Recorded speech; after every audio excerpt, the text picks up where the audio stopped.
Hello everyone, ईदू info merit में आपका स्वागत है।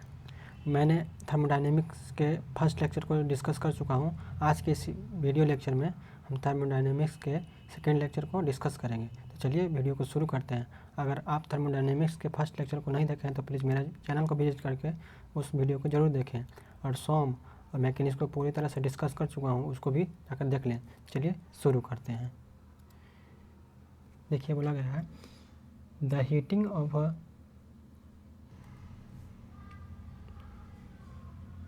Gas constant pressure is governed by Charles law. तो ये ट्रू हो जाएगा, ठीक है, ये राइट आंसर है।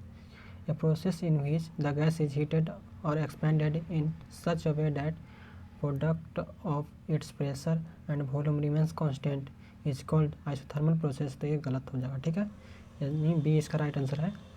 इन एन आइसोथर्मल प्रोसेस तो ये होता है there is no change in temperature, there is no change in enthalpy और there is no change in internal energy, यानी इसका राइट आंसर हो जाएगा ऑल ऑफ दीज, ठीक है।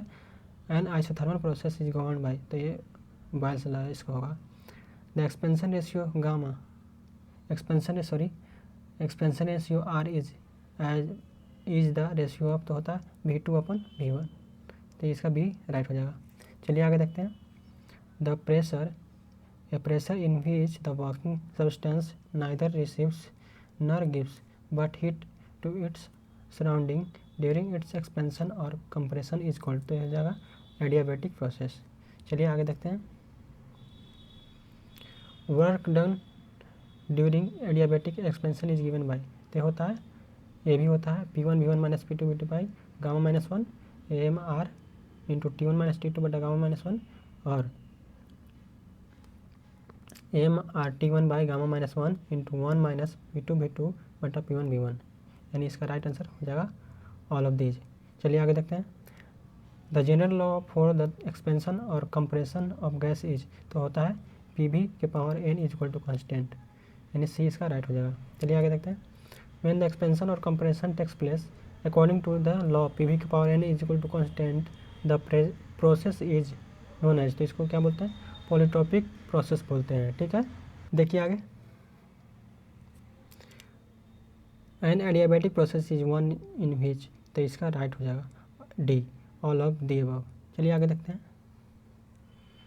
The heat absorbed during a polytropic process is, तो इसका right answer A भी हो जाएगा, बी भी, सी भी, यानी इसका right answer all of these होगा। चलिए आगे देखते हैं। The polytropic index is given by, तो होता है log P2/P1 upon log V1/V2, यानी बी इसका राइट आंसर हो जाएगा। चलिए आगे देखते हैं। When a perfect gas is expanded through an aperture of minor dimension the process is known as, तो किसको क्या बोलते हैं, थ्रॉटलिंग प्रोसेस बोलते हैं, ठीक है। इन अ फ्री एक्सपेंशन प्रोसेस, तो ये क्या होता है, ये भी होता है W1 से 2 इज इक्वल टू 0, ये भी है सही, ये भी सही है, यानी इसका ऑल ऑफ दिस हो जाएगा। चलिए आगे बढ़ते हैं। The free expansion process is a constant enthalpy process, तो ये करेक्ट हो जाएगा। The work done in a free expansion process is, तो ये 0 होता है, ठीक है। चलिए आगे देखते हैं। In a reversible adiabatic process the ratio of T1/T2 is equal to, होता है क्या होता है, P1/P2 के power gamma minus 1 by gamma, यानी बी इसका राइट आंसर है। If the value of n is equal to 0 the equation PV का power n is equal to C then the process is called, तो इसको क्या बोलते हैं, कांस्टेंट प्रेशर प्रोसेस बोलते हैं। चलिए आगे बढ़ते हैं। If the equation of PV का power n is equal to constant the value of n is equal to 1 then the process is called isothermal process, सही है, इसका ट्रू हो जाएगा। चलिए आगे बढ़ते हैं। The process is adiabatic if the value of n is n in the equation PV के पावर PV के power n is equal to constant होगा, ठीक है, तो इसका राइट आंसर हो जाएगा सी गामा। एडियाबैटिक के लिए गामा होता है PV के power gamma is equal to constant होता है, ठीक है। देखिए अगला,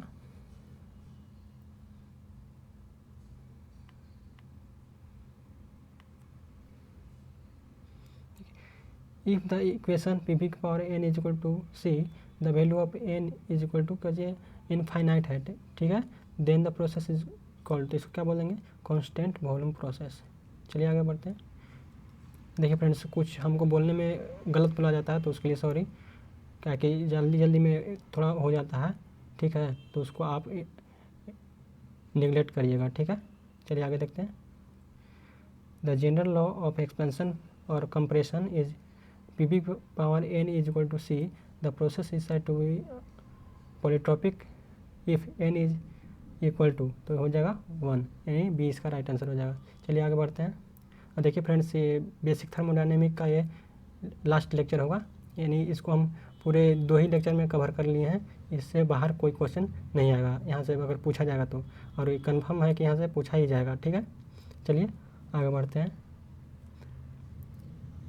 इन a steady flow process the ratio of, तो हो जाएगा heat transfer is constant, A भी होता है, work transfer is constant, mass flow at inlet and outlet is same, यानी इसका ऑल ऑफ दिस हो जाएगा। चलिए आगे देखते हैं। The area under the temperature entropy curve, TS curve जिसको बोलते हैं, ऑफ एनी थर्मोडायनेमिक प्रोसेस, तो हो जाएगा आइदर ए और बी, यानी सी इसका राइट आंसर हो जाएगा। The change of entropy when heat is removed from the gas is positive, तो गलत हो जाएगा, ठीक है, नो। चलिए आगे बढ़ते हैं। The property of a working substance which increases or decreases as the heat is supplied or removed in reversible manner, ठीक है, इज नोन, इसको क्या बोलते हैं, एंट्रोपी बोलते हैं। चलिए आगे बढ़ते हैं। द एंट्रोपी में भी expressed as a function of the pressure and temperature, ठीक है। चलिए आगे देखते हैं। द हीट एब्जॉर्ब्ड और rejected by the working substance is given by, ये हो जाएगा del Q upon T D S, ये इसका राइट आंसर हो जाएगा। चलिए आगे देखते हैं। The entropy of water at 0 degree C is assumed to be, तो इसको 0 लेते हैं, ठीक है, यानी बी इसका राइट आंसर है। चलिए आगे देखते हैं।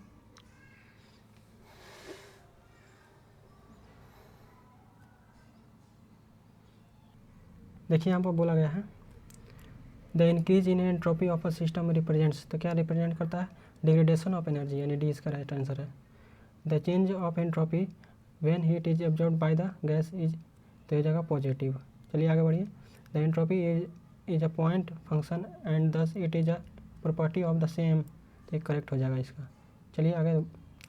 The entropy dash in an irreversible cyclic process, तो ये हो जाएगा इंक्रीज। चलिए आगे देखते हैं।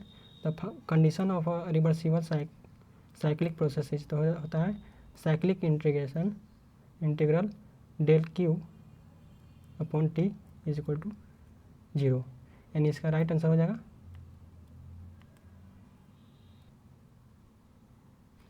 ये हो जाएगा, ठीक है। देखिए यहाँ पर the condition for an irreversible cyclic process, तो ये हो जाएगा cyclic integral del Q upon T less than 0, यानी बी इसका राइट आंसर हो जाएगा। चलिए आगे देखते हैं।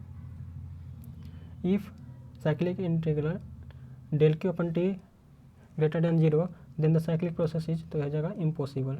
चलिए आगे देखते हैं। Which of the following statement is correct, आपको चाटना है, ठीक है ना, इसमें सब सही है, आप इसको ध्यान से देख लीजिएगा, इसका राइट सब सही सब है, ठीक है, तो इसका डी राइट हो जाएगा। The change of entropy when heat is removed from the gas is negative, yes, इसका राइट आंसर ये हो जाएगा। The entropy of a universe is continuously on the increases, तो करेक्ट हो जाएगा इसका। According to kinetic theory of gases the kinetic energy of translation of a molecular is proportional to, क्या होता है किसका, तो होगा टी के प्रोपोर्शनल होता है, यानी ये इसका राइट आंसर हो जाएगा। चलिए आगे देखते हैं। The kinetic energy per kg molecule of any gas at absolute temperature T is equal to, तो होता है 1.5 RU इंटू टी, यानी बी इसका राइट आंसर हो जाएगा। चलिए आगे देखते हैं। According to kinetic theory of gases the velocity of molecules dash with the increase in temperature, यहाँ पर टेम्परेचर है, यहाँ पर कट गया, ठीक है, तो इसका इंक्रीजेज हो जाएगा, यानी बी इसका राइट आंसर है। The root mean square velocity of the gas molecule is given by, तो होता है √3kT अपॉन m, यानी सी इसका राइट आंसर है। The most probable velocity of the gas molecules is given by, क्या होता है इसका आंसर √2kT अपॉन m, यानी इसका बी राइट आंसर हो जाएगा। The ratio of root mean square velocity to average velocity of gas molecules at a particular temperature, ठीक है, तो इसका क्या होगा 1.086, इसका बी राइट हो जाएगा। चलिए आगे देखते हैं। The pressure exerted by an ideal gas is dash of kinetic energy of all the molecules contained in a unit volume of gas, हो जाएगा 2/3, ठीक है, 2/3। चलिए आगे देखते हैं। बोला गया है the total energy of a molecule is shared equally by the various degree of freedom processed by it, this law is known as, तो इसको क्या बोलते हैं, law of equipartition of energy, ठीक है, ये इसका राइट हो जाएगा। The ratio of molar specific heat for monatomic gases, तो ये होता है 1.67, यानी सी इसका राइट आंसर हो जाएगा। देखिए a series of operations which takes place in a certain under and restore the initial condition at the end is known as, इसको क्या बोलते हैं, thermodynamic cycle। the condition for the reversibility of a cycle is, तो क्या होता है, ये भी सही है, ये भी सही है, ये भी सही है, यानी इसका राइट आंसर हो जाएगा डी, ठीक है, all of the above। in an irreversible process there is a loss of heat, यानी ये इसका राइट आंसर है। चलिए आगे बढ़ते हैं। The main cause of for the irreversibility is, तो हो जाएगा मैकेनिकल एंड फ्लूइड फ्रिक्शन, ये भी होगा, अनरिस्ट्रिक्टेड एक्सपेंशन भी होगा, सी भी होगा, यानी इसका राइट हो जाएगा ऑल ऑफ द अबव। चलिए आगे देखते हैं। देखिए there is a loss of heat in an irreversible process, तो ये आगे हो जाएगा, ठीक है। The isothermal and adiabatic process are regarded as, तो हो जाएगा रिवर्सिबल प्रोसेस, ये इसका राइट आंसर हो जाएगा। The constant pressure, constant volume and constant PV power in process are regarded as irreversible process, तो ये हो जाएगा ट्रू। देखिए आगे बढ़िए। The throttling process is dash process, तो ये इरिवर्सिबल होता है। देखिए फ्रेंड्स ये काफ़ी इंपॉर्टेंट है, इसको याद रखिएगा आप। देखिए आगे, विच of the following process can be made reversible with the help of a regenerator, तो ये हो जाएगा constant pressure process, constant volume process, constant PV के पावर यानी प्रोसेस, यानी इसका ऑल ऑफ दीज हो जाएगा, आंसर डी राइट हो जाएगा। चलिए कार्नोट साइकिल कंसिस्ट ऑफ, तो क्या होता है, 2 isothermal and 2 isentropic process, B इसका राइट आंसर है। देखिए आगे, the efficiency of the Carnot cycle is, तो उसका क्या होता है 1 - T2/T1, यानी इसका सी राइट आंसर हो जाएगा। चलिए Carnot cycle has maximum efficiency for, तो रिवर्सिबल इंजन के लिए होता है। चलिए आगे देखते हैं। विच इज द incorrect statement about Carnot cycle, आपको इनकरेक्ट स्टेटमेंट को छांटना है, किसके अबाउट, कार्नोट साइकिल के अबाउट। तो all the heat engines are based on Carnot cycle, यानी बी इसका राइट आंसर हो जाएगा। By decreasing the highest temperature in the Carnot cycle its efficiency is increased, गलत है, फॉल्स हो जाएगा। चलिए आगे बढ़ते हैं। The efficiency of the Carnot cycle में बी इंक्रीज्ड बाय, तो ये हो जाएगा इंक्रीजिंग द हाइएस्ट टेम्परेचर, ये इसका राइट आंसर है। It is dash to make an engine working on a Carnot cycle, तो ये हो जाएगा impossible. The efficiency of Carnot cycle depends upon the temperature limits पे डिपेंड करता है। स्टर्लिंग साइकिल कंसिस्ट ऑफ, तो इसमें होता है 2 constant volume and 2 isothermal process, यानी बी इसका राइट आंसर हो जाएगा। The efficiency of Stirling cycle is dash Carnot cycle, तो ये होता है इक्वल होता है, ठीक है। Ericsson cycle consist of 2 constant pressure and 2 isothermal process, ये सही है, अग्री हो जाएगा। The efficiency of Ericsson cycle is dash Carnot cycle, तो ये इक्वल हो जाएगा। चलिए आगे देखते हैं। The efficiency of Joule cycle is, तो हो जाएगा less than Carnot cycle. Reversible Joule cycle is known as, तो इसको क्या बोलते हैं, बेल कोलमैन साइकिल। देखिए Otto cycle consist of 2 constant volume and 2 isentropic process, यानी ए इसका राइट हो जाएगा। चलिए आगे देखते हैं। देखिए बोला गया है Otto cycle is also known as, तो इसको क्या बोलते हैं, कांस्टेंट वॉल्यूम साइकिल, यानी बी इसका राइट हो जाएगा। The air standard efficiency of an Otto cycle is given by, तो क्या होता है 1 माइनस 1/r⁻⁻1, यानी इसका सी राइट हो जाएगा। The efficiency of auto cycle depends upon the specific heat of the working substance, तो गलत हो जाएगा नो। ठीक है, चलिए आगे देखते हैं। Diesel cycle consist of dash processes, क्या होता है 1 कांस्टेंट प्रेशर, 1 कांस्टेंट वॉल्यूम और 2 आइसेंट्रोपिक होता है, यानी डी इसका राइट आंसर हो जाएगा। The compression ratio is the ratio of, तो क्या होता है total volume to clearance volume, यानी डी इसका राइट आंसर हो जाएगा। For the same compression ratio the specific of diesel for the same compression ratio the efficiency of diesel cycle is dash auto cycle, तो होता है less than. ठीक है, same compression ratio के लिए लेस देन होता है। The efficiency of diesel cycle increases with decrease in cut off, यानी कट ऑफ का आप डिक्रीज करिएगा तो डीजल साइकिल का एफिशिएंसी इंक्रीज कर जाता है, ये राइट आंसर हो जाएगा। चलिए आगे देखते हैं। The efficiency of diesel cycle approaches to Otto cycle efficiency when cut off is 0। ठीक है, इसका सी राइट हो जाएगा।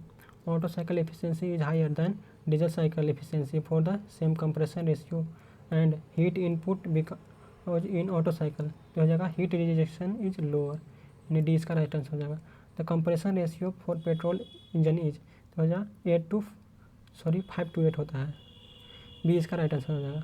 The compression ratio for diesel engine is, diesel engine के लिए होता है 15 to 20, ये वैरी करते रहता है। ठीक है, कभी 6 से 10 भी देता है, ये होता है कभी ये देता है 16 to 24 ऐसे करके देता है, तो इसका राइट आंसर हो जाएगा इस ऑप्शन का according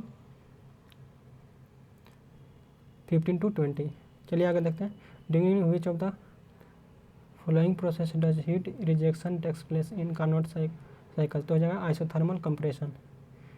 the dual combustion cycle consist of 1 constant pressure, 2 constant volume and 2 isentropic process, तो ये आगे हो जाएगा। मैंने पिछले बताए हैं कि क्या होता है इससे। चलिए आगे देखते हैं। देखिए फ्रेंड्स, आपको से फिर से बोलते हैं कि अगर कहीं भी गलती पढ़ दे रहे हैं तो उसके लिए सॉरी, क्योंकि फ्लो में बुलाया जाता है, लेकिन हम आपको सही मीनिंग फिर से पढ़ के हम आपको बता दे रहे हैं। ठीक है, तो उसको आप अवॉइड करिएगा। ठीक है, देखिए यहाँ पर for the same compression ratio the efficiency of dual combustion cycle is, तो हो जाएगा greater than diesel cycle and less than Otto cycle. क्योंकि हम बहुत सारे स्टूडेंट को देखे हैं कि हमको बोलते हैं कि अच्छी से स्किल नहीं आता है बोलने का, तो उसके लिए कभी कभी बोला जाता है, सॉरी। चलिए देखिए अगला question. For the maximum pressure and temperature, तो हो जाएगा diesel cycle is more efficient than Otto cycle, यानी बी इसका राइट हो जाएगा। देखिए अगला। For the constant pressure and heat input the air standard efficiency of gas power cycle is in the order, तो हो जाएगा dual cycle, diesel cycle, Otto cycle, यानी ये इसका राइट आंसर हो जाएगा। चलिए आगे देखते हैं। The efficiency of diesel cycle depends upon, किस पर डिपेंड करता है, cut off ratio and compression ratio, D इसका राइट आंसर हो जाएगा। A cycle consisting of 2 isothermal and 2 isentropic process is known as, तो हो जाता है Carnot cycle. A cycle consisting of dash and 2 isothermal process is known as Stirling cycle, तो हो जाएगा 2 कांस्टेंट वॉल्यूम। ठीक है, चलिए आगे देखते हैं। Which of the following statement is wrong, तो ये देखिए बी जो है ना इसका गलत है। चलिए आगे देखते हैं। N open cycle gas turbine works on, तो इस किस पे वर्क करता है, तो जूल साइकिल पे, यानी सी इसका राइट आंसर हो जाएगा। In open cycle gas turbine plants, तो इसका राइट आंसर हो जाएगा ऑल ऑफ दी अबव, यानी डी इसका राइट है। चलिए अगला देखते हैं। The work ratio of a gas turbine plant is given by, तो होता है net work output upon work done by the turbine, यानी ए इसका राइट आंसर है। चलिए आगे देखते हैं। The efficiency of a gas turbine is given by, तो होता है नेट वर्क आउटपुट बटा हीट सप्लाइड, यानी बी इसका राइट आंसर है। The ideal efficiency of simple gas turbine cycle depends upon pressure ratio, तो यह यस हो जाएगा। चलिए, एक closed cycle gas turbine gives dash efficiency as compare to an open cycle gas turbine, ये higher होगा। ठीक है, चलिए आगे बढ़ते हैं। Reheating is a in a gas turbine, तो हो जाएगा इंक्रीज द थर्मल एफिशिएंसी। ठीक है, यानी ये इसका राइट आंसर हो जाएगा। The work ratio of simple gas turbine cycle depends upon, तो मैक्सिमम साइकिल टेम्परेचर पर डिपेंड करता है, मिनिमम साइकिल टेम्परेचर पर प्रेशर रेशियो, यानी इसका ऑल ऑफ दीज हो जाएगा। ठीक है, चलिए आगे देखते हैं। In an ideal gas turbine plant it is assume that the compression and expansion processes are, तो हो जाएगा आइसेंट्रोपिक। चलिए आगे देखते हैं। The thermal efficiency of an ideal gas turbine plant is given by, क्या होता है 1 माइनस 1 बाई आर के power gamma minus 1 by gamma, यानी डी इसका राइट आंसर हो जाएगा। The gas turbine cycle with regenerator improves the thermal efficiency, इसका हो जाएगा। चलिए, higher air fuel ratio in gas turbine, तो हो जाएगा रिड्यूस एग्जॉस्ट टेम्परेचर, यानी सी इसका राइट आंसर है। The efficiency and work ratio of a simple gas turbine cycle are, तो ये वेरी लो हो जाएगा। The principal constituents of a fuel are, तो हो जाएगा carbon and hydrogen. The amount of heat generated per kg of fuel is known as, तो इसको क्या बोलते हैं कैलोरीफिक वैल्यू बोलते हैं। चलिए आगे देखते हैं। बोला गया है the fuel mostly used in steam boiler, देखिए ये फ्रेंड्स ये भी काफ़ी इंपॉर्टेंट है। ठीक है, इसमें बोला गया है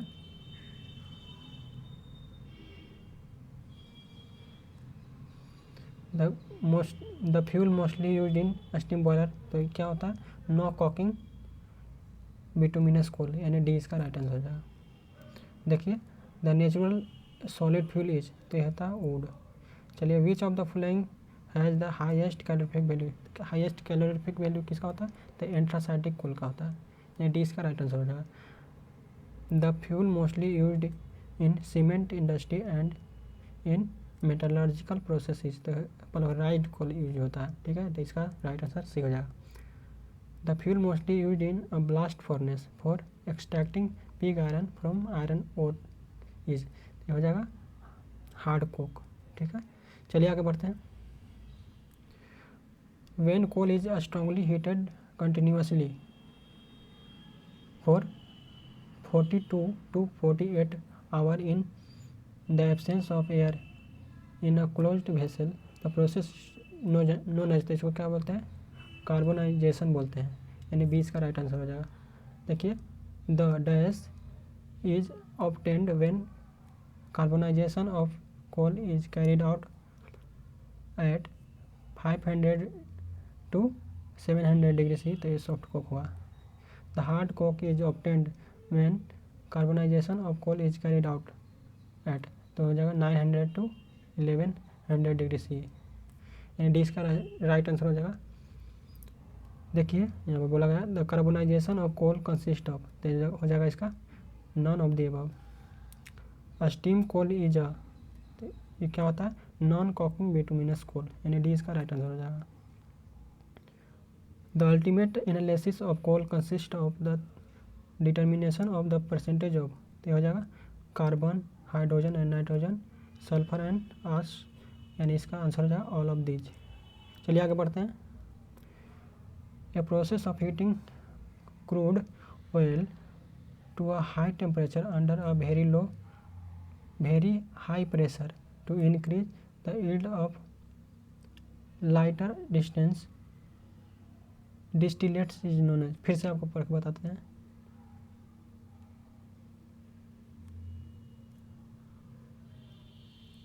देखिए फ्रेंड्स, जिस क्वेश्चन को डिस्कस कर रहे हैं तो वो स्लाइड डिलीट हो गया, तो अगला देखिए question.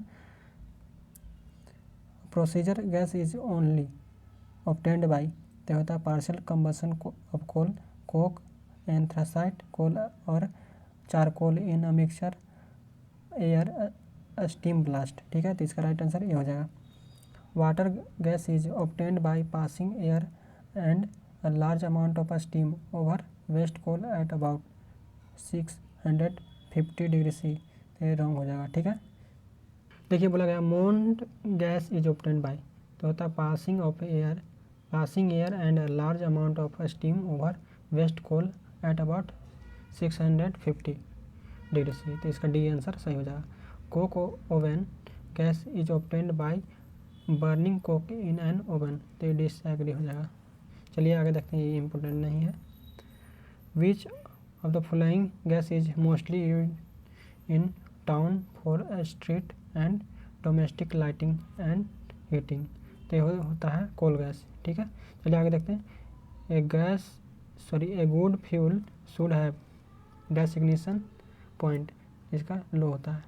Which of the following is the lightest है एंड मोस्ट वोलाटाइल,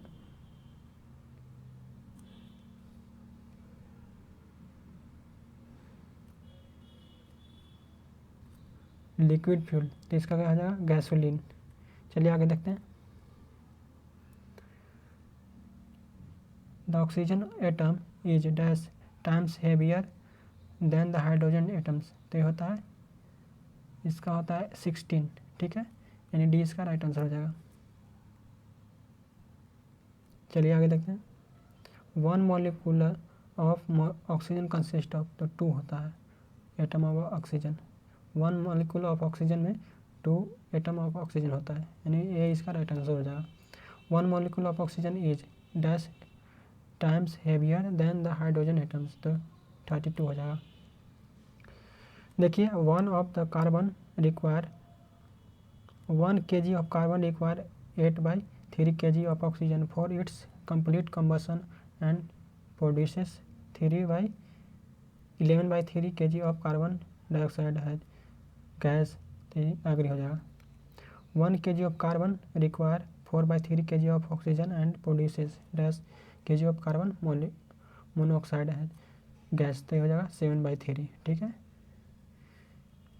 चलिए आगे देखते हैं। 1 kg of carbon monoxide requires 4/7 kg of oxygen and produces, तो 11/7 kg ऑफ कार्बन डाइऑक्साइड, यानी इसका सी राइट हो जाएगा। देखिए 1 kg of carbon monoxide requires dash kg of oxygen to produce 11/7 kg of carbon, इसे हो जाएगा 4/7, राइट आंसर ये हो जाएगा। तो आई होप आपको समझ में आया होगा, और कहीं डाउट हो तो आप कमेंट करके पूछ सकते हैं। मिलते हैं नेक्स्ट वीडियो में। जय हिंद।